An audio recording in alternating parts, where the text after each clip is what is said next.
So, second start on the class for today. And certainly if you have any questions anytime each week, send me an email as well. I'm encouraging you, if you could send me an email once every week or so where you simply say, this is the assignment I'm working on, and this is a brief skeleton outline of what I'm going to do on it, then I can send you a reply to that, which will tell you some of the things that you could do to improve what you do. So from my studies of biblical studies, I can give you feedback on what biblical scholars would do. From my other studies that I have done, I can give you some feedback. And so it's better to get that feedback before you hand your assignment in than to get it 3 months after you handed your assignment in and you're scratching your head why you've done as you've done. So in previous weeks, we have looked at Genesis and the Pentateuch and Exodus, and we've also looked at literary approaches such as narrative and plot and storyline and character. This week, we're going to look at dialogue, and we're going to look at the books of 1 and 2 Samuel, which follows on from the Judges, the last judge Samuel, through to the Kings, 1 and 2 Kings. So after King Saul, King David, King Solomon, we then have other kings. And then we have the captivity, where they're carried off into captivity in Babylon in 586 BC, the last surviving tribe of Judah. And then they return, and then they're naughty again. And in 70 AD, the Romans carry them off in captivity. And then in more recent times, if you're interested in in the 1940s or so, maybe 1947 or so, they decide to come back again. And then we're yet to see whether they're going to be good or whether we'll have Armageddon or what's going to happen there. So it's interesting to see a national story over many, many centuries and even thousands of years. Today, we look at the key moment where they develop kings. And in the last part of the 3 hours, we might look as well at politics and nationhood and what all this means, because in 1 Kings 8, where they ask for a king, there's a bit of a discussion there that's quite relevant. Today, we're going to focus on dialogue. Each week, we look at a different aspect of literature.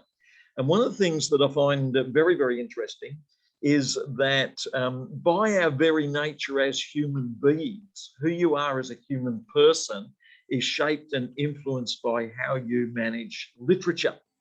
So when you're growing up as a baby, you don't just cry and you don't just poke your mum. Eventually, you learn to be able to ask more, and then you may be given more or not, or disciplined. And so language and literature really shapes a bit as who I are. How many people, hands up, who've done a bit on nature of language and what this all means, a bit of philosophy of language and something like that? So I've got a few shaking of heads. So it's quite fascinating to explore the philosophy of language, psychology of language, neuroscience of language. One of the things I think when we study a subject like this, literature in the Bible, it's important that we get some theoretical concepts, because if you're just waiting around for them to come into your head, it might take 200 years and you're only here for 100. If you can go to a scholar who's done the work already, then you've got some theoretical concepts to work with. So we're going to start off in the first session looking at theoretical concepts relating to dialogue and language, and then we'll go on and apply it in the Bible. And we've got to make decisions of what theoretical language we use. So we're saying primarily Robert Alter, literature, and other related people who've studied the literature approaches to the Bible.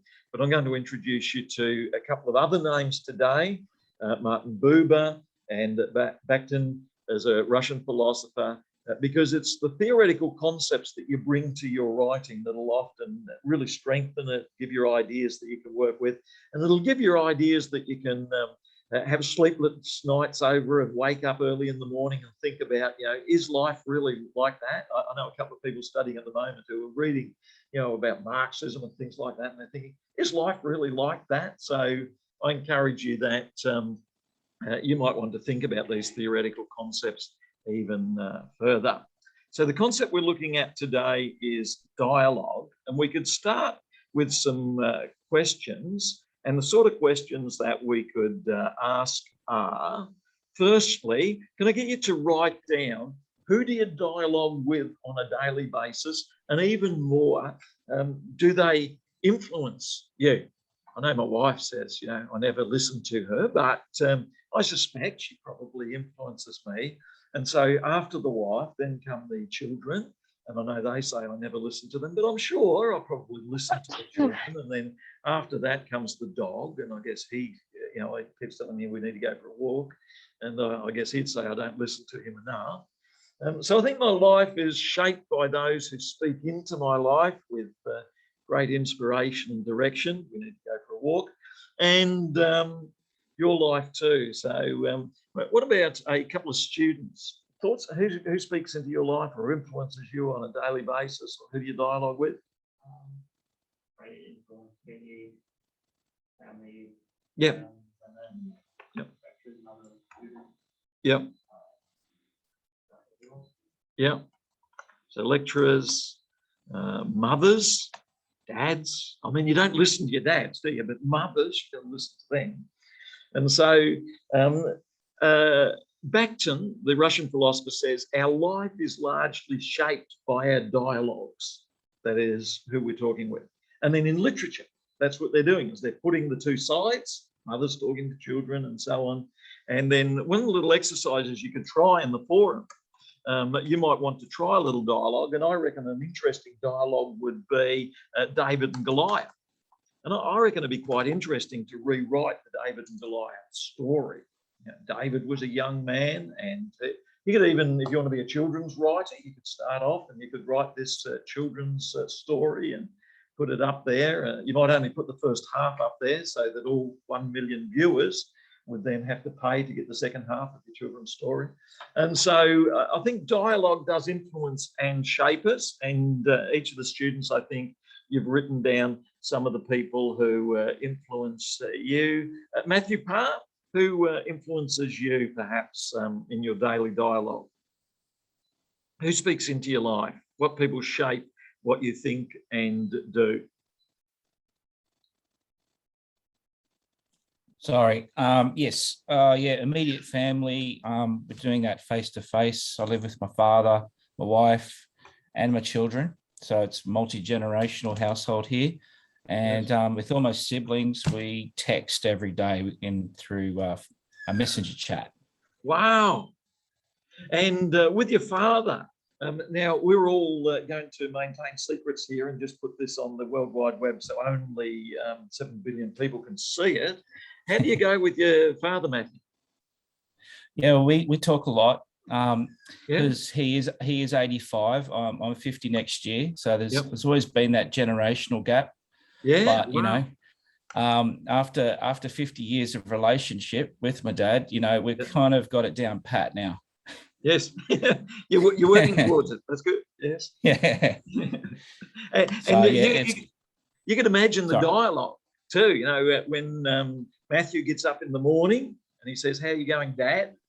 And Dad responds. Now, the thing in dialogue, you got to give a few clues, and you could even have Dad saying, "I'm 80 now. How do you think I feel?" So dialogue can often carry a huge amount in it, can't it?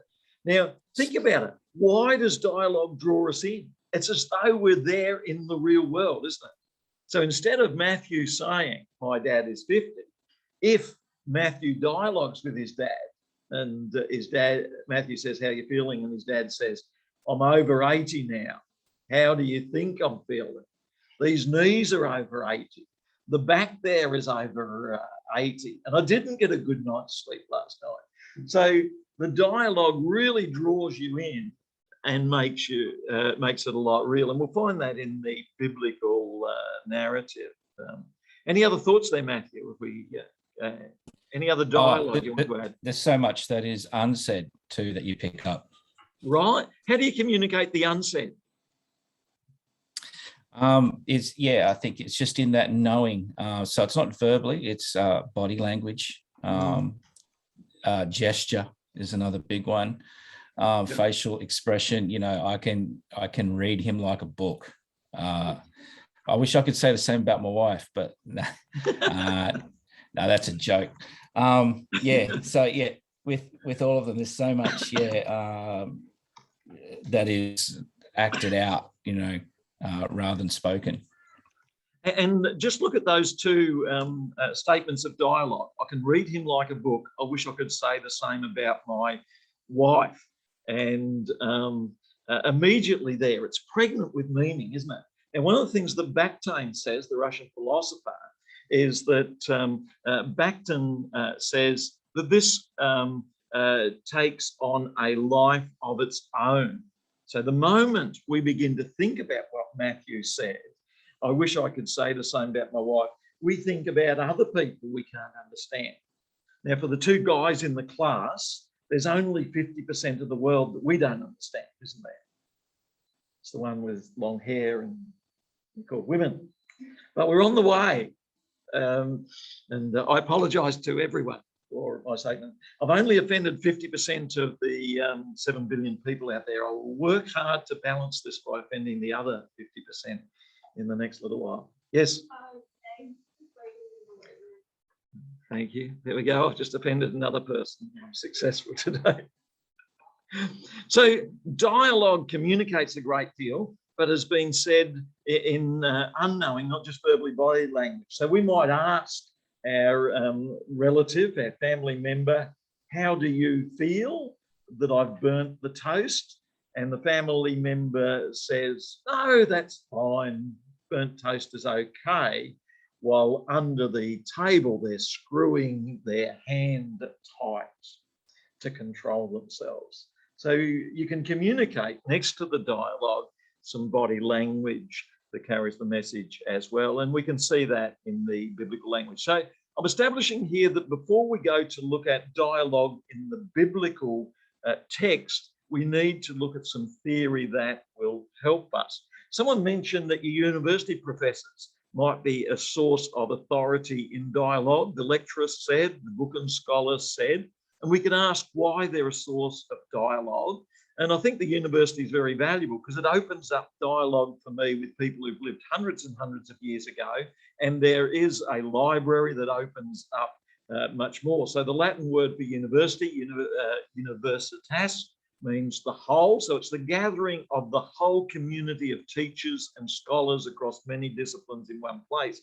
And so universities in medieval Europe developed around 1100 AD with over in northern Italy, Bologna and other places, and over in Paris and over in Oxford and Cambridge. And so these are places where you gather everyone together for dialogue, whether it be philosophy, theology, law, politics, arts and sciences and accounting. And then this leads to the question, who do we dialogue with when we make decisions? Who do we dialogue with when we decide how we should live? How do we use dialogue in becoming a morally reflective person? Dialogue is very important in our lives. And then if we're writing literature, how do we make decisions after comparing the plots, the narratives, the storylines, what's going on in terms of the dialogue? Often we want to reflect our ideas and we're having these in our head. Even in a sermon on the weekend, I heard a pastor say he had a romantic meal, he did all the right things, took his wife out. And then after that, running through his mind was an inner dialogue in his mind. Should he say something or should he keep quiet? And some people here have a person you go out with and you think, should you say something? Anyone able to see what the right answer is there about keeping quiet? Probably that's the right answer. But of all of us, I think, are brave when we step out and then the other person won't talk to us for days. And so dialogue, it goes on in our minds. We then make a decision and that influences what unfolds in our lives for many days to come. So different personalities can also dialogue in different ways. Some are more driven, and so their self-talk will reflect their ambitions. Others are more easygoing. Their self-talk will reflect easygoing. So if you are writing dialogue as an author, you'll often put taglines. So has anyone come across the concept of tags in literature? So when you're writing, you'd put down this person is 80 years of age, this person is short or tall. And so you put it down as a tag and then you remove it later And then in the dialogue, you try and reflect some of that. We would expect to see the results of that sort of thinking in the biblical narrative as well. So dialogue's so common in narratives when you read that often it's easy to take it for granted. Unless it's pointed out, you may be oblivious to the way dialogue's constructed and put together. So if you want to practice a bit of dialogue, I encourage you. David and Goliath would be one, and then you could work it through. And one day you could go on and write movie scripts for Hollywood or New York or somewhere. This is your chance. This could be your beginning. Remember this class when you become famous. We work out a percentage later. Dialogue. So the word means talk, and it can have to do with the talk in your head. And so Augustine, 400 AD, wrote about dialogue. So how many people have heard of Augustine, 400 AD? So most people putting their hands up. So he's one of the most famous philosophers after the Greeks, Plato, Aristotle, after the New Testament. We have 400 AD. Augustine writes so much that's still there in literature. And one of his most famous books is Augustine's Confessions. So how many people have heard of Augustine's Confessions? So that's one of the first autobiographical reflectings. And Augustine says that changed his whole life. Up to that time, he was thinking about, what do I write? How do I do it? He was struggling. And then he wrote an autobiographical reflection on his life journey. And then he begins with, these are the influences of my life journey. I weren't doing so well from a religious Christian sense. He then says, I have a born-again experience. I discovered that God's at work in my life. I decided to listen to God. I have dialogue with God. That raises another interesting dialogue question. We don't just dialogue in our heads with ourselves to find out about ourselves. We don't just dialogue with others. And so our 20,000 words come into play here. How do we use them? Do we mean the same thing by each word that we use? We can also dialogue with God. And that then raises the question, is it healthy? Back in the 1950s and 60s, psychologists said that it may be a bit unhealthy if you're dialoguing with God, because that shows it's something a bit strange. And then they decided to go and interview another group of people, another. And I think many psychologists now would say it's a very healthy thing, because at least you've got someone to talk to. So if you talk to yourself or talk to God or talk to your dog, all of that's healthy. And as a Christian, I'd say talking to God's really healthy. And then it just gives other viewpoints, doesn't it, as you work your way through. So if you make a decision, rather than just saying, I think red cars are the best, not blue, you can think it through. Why are they best, etc. And so dialogue is healthy within. Neuroscientist Terence Deacon in The Symbolic Species says that the capabilities of the human language are quite unique. They're huge. It's amazing the capacity that we have to develop self-understanding, understanding one another, understanding our motivations and our needs. To grow as people, dialogue is so important in that. Karen Stromswald, Professor of Psychology and Cognitive Science at Rutgers University, says that as infants develop, their brains have got a capacity to pick up on different language clues, put it together with grammar and all that we need.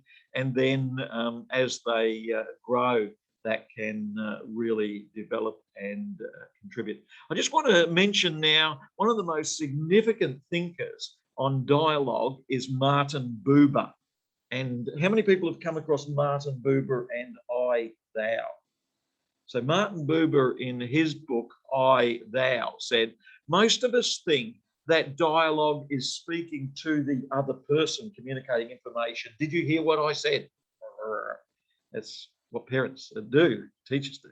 However, Buber says the real heart of dialogue and intimacy and relationship is how we empower the other person to speak.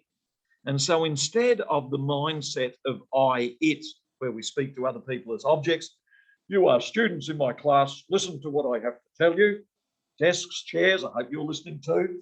Instead of treating people as objects, realize that every person is a free choosing agent, incredibly valuable, incredibly powerful. They can make thoughts that they've never thought before in the next 5 minutes. They can speak words never before uttered. And Martin Buber says, instead of treating other people as I, it, we should treat one another as I, thou, you. We should listen to one another and realize The others are so important there. So he says dialogue is central to relationship, and a listening, open dialogue to embrace the other person and what they say is central and important. So Martin Buber said that each part of the dialogue and encounter between each person or with God changes us both. And mostly it changes you for the better when you're open to the other person. If you're just saying I, it, student, listen to what I say, you don't grow. But if as a teacher, you say, you, wow, I'm sure you have original thoughts, ideas. I'm ready to listen to you as a student. I can grow through that. And so Martin Buber says most of the growing and development takes place when we see other people as empowered people, valuable people, and we listen and open up ourselves to them in that way. So I want to ask you to reflect briefly there on what Martin Buber says. And can I get you to write down what are some of the ways in seeing other people as valuable, active agents with new ideas that we've never heard before can help open up dialogue? And if you're writing a script, how would you open that up? Be aware. So a script, rather than seeing each person speaking things that are absolute, people could be open to the other. One way you can do this, of course, is through question. And so teaching is very much about asking questions of others. So can I get you to think a little bit about how Martin Buber's point, being open to the other person, can help us in growing as people, can help us in understanding the potential of dialogue. We could think of business meetings. If everyone goes in there with their set agenda, political meetings, people go in there with their set agendas, we're just saying what we already think. But if everyone goes in being open to the other, listening to the other, and I think that's the key word, is the other. So if dialogue is about openness to the other rather than in preconceived ideas that are shared, that changes every business meeting. That changes every way we interact. Can I just ask one or two thoughts on this? Yeah. Yep. I felt like a very competitive view. Now, the ability to change an opinion raises interesting questions about identity, in that it makes identity less stable. So we go into the meeting, I'm Professor Sam, I've got knowledge, ability, etc. But if I'm open to you, then that means that I could change my ideas and thoughts. That creates an instability. But Buber would say you only grow through that instability. Yeah. Someone else, thoughts? No, other thoughts?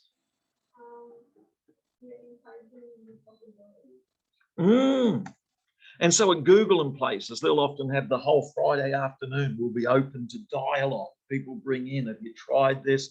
You know, let's take a picture of every house in the world and put it up on Google Maps. That'll never work, you know, couldn't do that. And so they come up with ideas like that and try it. So encourage new possibilities. The dialogue does that. Other thoughts there?